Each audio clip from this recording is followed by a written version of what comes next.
warar dheeraad ayaa ka soo baxaya dagaalada xooggan oo saacadihii la soo dhaafay ciidamada Itoobiya iyo maleeshiyada ururka Al-Shabaab ku dhexmaray banaanka hore ee degmada Dinsor ee gobolka Bay. dagaalkan ayaa yimid kadib markii maleeshiyada ururka Al-Shabaab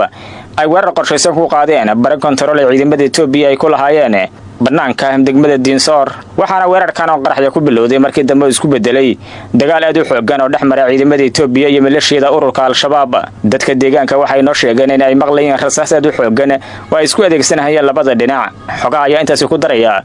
in dagaalkan uu ka dhashay khasaare isku jira dhimasho iyo dhaawac oo soo kala gaaray labada dhinac, hase yeeshee ma jiraan ila madax bannaan oo xaqiijin kara tirada rasmiga ah dhimashada iyo dhaawaca soo kala gaaray labada dhinac. saraakiisha Itoobiyaanka ayaa warbaahinta u sheegay in dagaalka qorshaysnaa maleeshiyada ururka Al-Shabaab ay ku soo qaadeen baraha kontarool ee ciidamada Itoobiya ay ku lahaayeen banaanka degmada Dinsor ee gobolka Bay ay iska caabiyeen isla markaana ay ku dileen maleeshiyadkii halkaasi weerarka ku soo qaaday. maleeshiyada ururka Al-Shabaab ilaa haatan wax warar kama soo saarin dagaalkan ay ku qaadeen baraha kontarool ee ciidamada Itoobiya ay ku lahaayeen halkaasi. dagaalkan ayaa ku soo aadaya xilli ay saacadihii la soo dhaafay ciidamada xoogga dalka Soomaaliya iyo kuwa Itoobiya ay deegaanadaasi ka wadeen howlgal ka dhan maleeshiyadka ururka Al-Shabaab oo ayagu fariisimo weyn ku leh deegaanada u dhow degmada Dinsor ee gobolka Bay. maleeshiyada ururka Al-Shabaab ayaa ayagu had iyo jeer weerar qorshaysan waxa ay ku qaadaan fariisimaha ciidanka xoogga dalka Soomaaliya kuwa admis ay ku leeyihiin qaar ka mid ah gobolada dalka.